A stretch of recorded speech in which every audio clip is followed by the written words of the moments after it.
Hello everyone and welcome to today's video. I'm starting off the video by showing you my small backstock contribution. I gave myself $80 of personal spending money this week. I spent $32 of that on items to add to my stockpile. The additional hand soap needed and the additional dish liquid to complete my year supply in those two categories were purchased. I'm also going to give you guys a look at all of the items that I still need to get. The goal for 2025, the main goal for 2025, is to stockpile my home with a year's worth of personal, essential, and grocery items. I'm behind on that goal, but I'm determined to still reach the goal by the end of the year.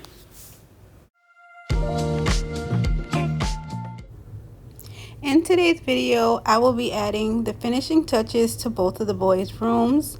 I'll be painting the letters to go on the wall in Jeremiah's room, and I'm having Jeremiah to create a custom canvas piece to go on the wall in Jordan's room. Art piece for Jordan's room is the last thing that he needs, and the letters on the wall will be the last piece to completing Jeremiah's room.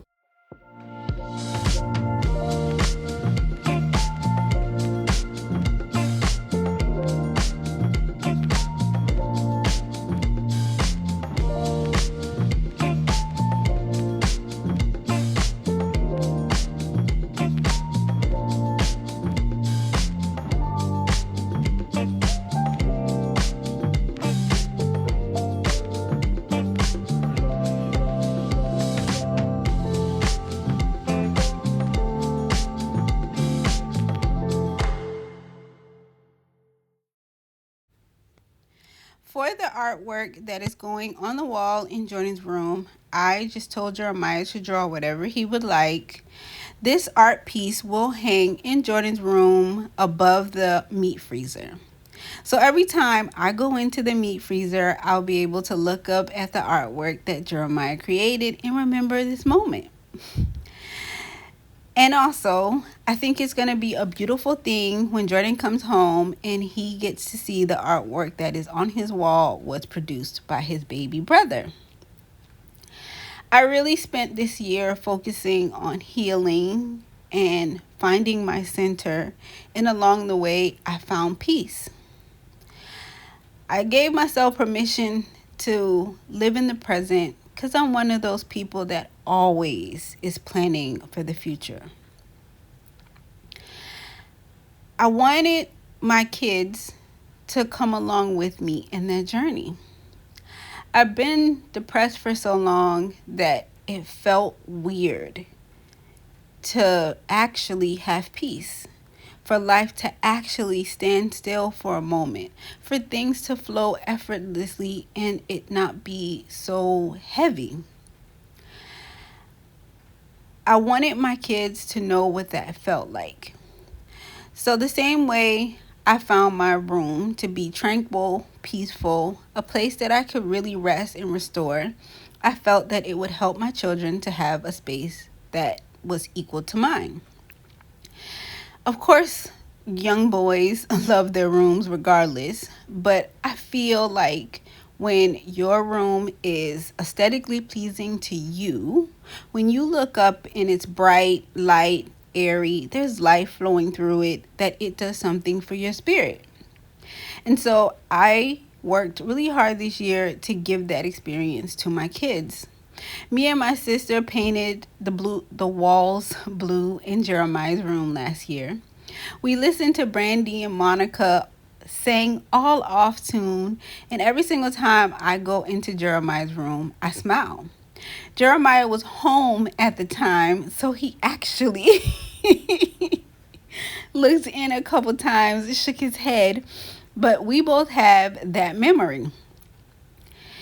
He loves his room the way that it is. Even before adding the letters, even before I add the plant that I plan on adding, he loves it. But peace for me is so much better and so much greater when I get to bring everybody I love along in it. And the best way I know how to do that is to create an atmosphere that radiates peace and tranquility for me.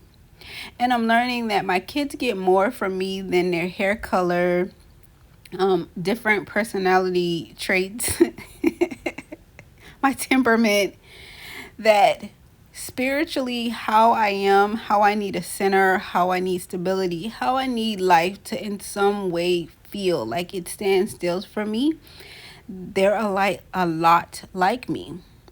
When Jordan comes home, his face lights up. He falls down and flops himself on his bed. He says, "Mom, I love it in here," every single time. It shows me that just like me, having a place to rest, recover, and restore is key. Even if it's just Jordan visiting on vacation and escaping adulthood for a weekend, that he feels refreshed when he leaves. That was the whole point. Jeremiah loves his room. Jeremiah loves working on the house with me. This is what I always envisioned my life being and never knew I could truly access it.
So while the artwork dries, I'm going to clean up, wash the dishes.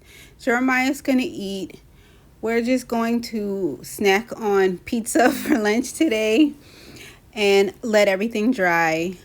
Jeremiah is going to hang out with his friends a little later, and while he's hanging out with his friends, I am going to put the artwork up.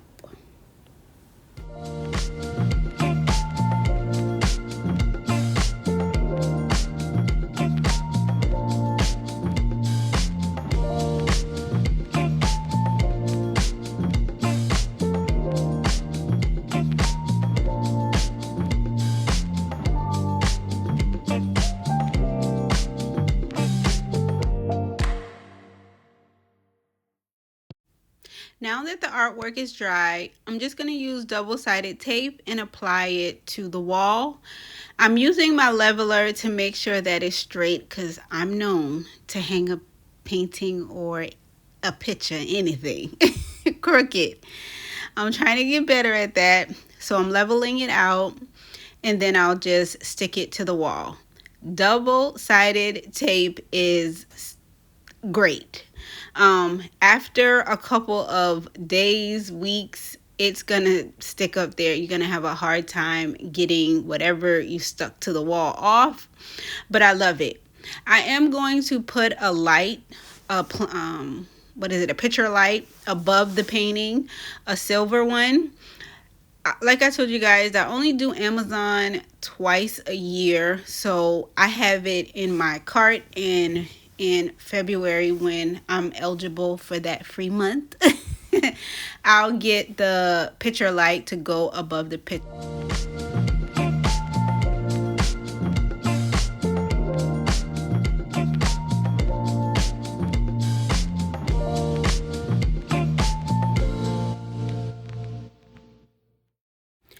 I did not intend for there to be a clean with me moment in this video. But you guys can thank my lovely Jeremiah for this moment. I need to hang the letters on the wall, and I cannot work in a cluttered space. Like mentally, I just can't do it. So I'm going to make up his bed, get the shoes neatly tucked under his bed, and I'm going to get this laundry put up. Something that I have dealt with both of my boys is them putting their laundry up. I've even simplified the process and still. But I think it'll be nice for his soul to come home to a made up bed, laundry picked up, and a partially clean room.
So, I'm going to share with you guys my laundry hack for boys.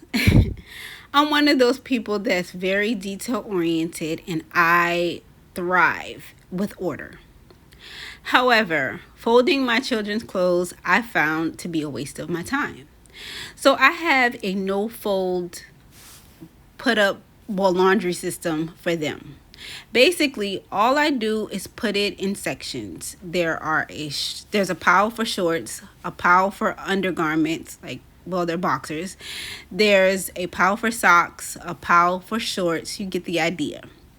And all they have to do is get the shorts in the drawer labeled shorts, the boxers in the drawer labeled boxers, but I do not fold anything. It's a waste of time, and it's supposed to help them get all of their clothes up more effectively and right when I give them the laundry basket.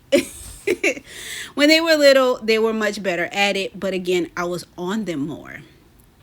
These days, I am trying to let Jeremiah be a little free spirited, and you see how it's working out for me. My dad had this thing where he said, never let anybody steal your joy. And I'm learning that keeping peace in my house brings me joy, so I do not argue, fuss about everything. My kids are very respectful. They're well behaved. I can ask one time, or I only ask one time. I'm a Southern mother. And my kids will do whatever I ask them to do. Certain things like putting up laundry, certain things like not eating in the room, or snacking in the room at night, it's still an issue. Like, they don't always get it. But I don't let that steal my joy. If I see a bug, I'll probably change my tone. But overall, I do not let small things disturb the peace in my home, and I do not make everything an issue.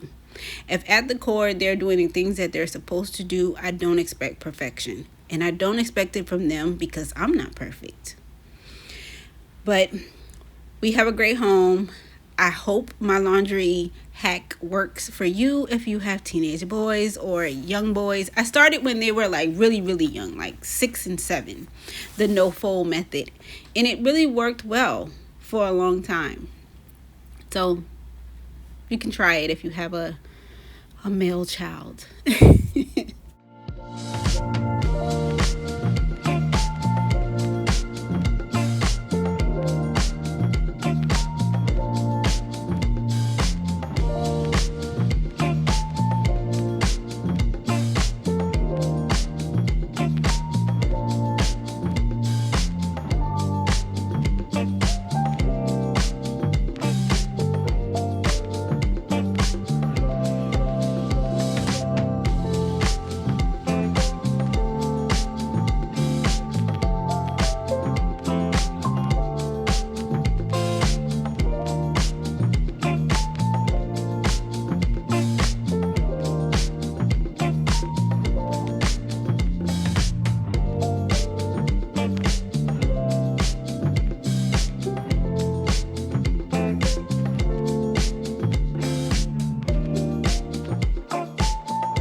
so many ways, I've learned that my perspective on life dictates the life that I'm having.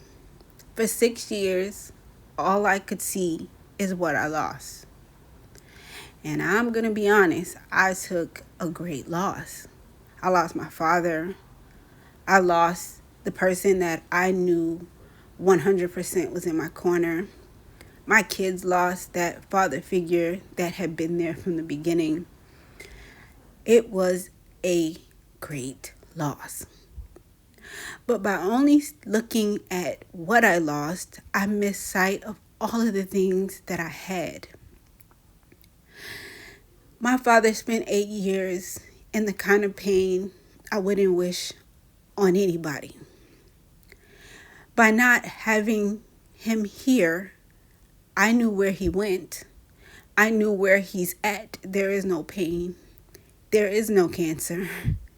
There isn't the parts of cancer that not only kill the person dealing with it, but the people watching someone they love suffer. I missed how beautiful it is that God covered my children, that God gave me children who, through it all, turned out to be amazing men, and how He provided a home. He incubated me in a way that at least allowed me to see my kids enough to hold on to life, because that was hard for me. But now that my eyes are wide open and I know my father is in a place so much better than this earth, I see how amazing my life is. The thing about death that I didn't calculate is how it makes you appreciate life. I appreciate the fact that I have two amazing kids. I appreciate that I have this home. I appreciate that I have my job. I appreciate that I have the crazy family that I have. But I had to get my head out of the clouds in a sense and stop looking at what I lost and really be present in what I currently have.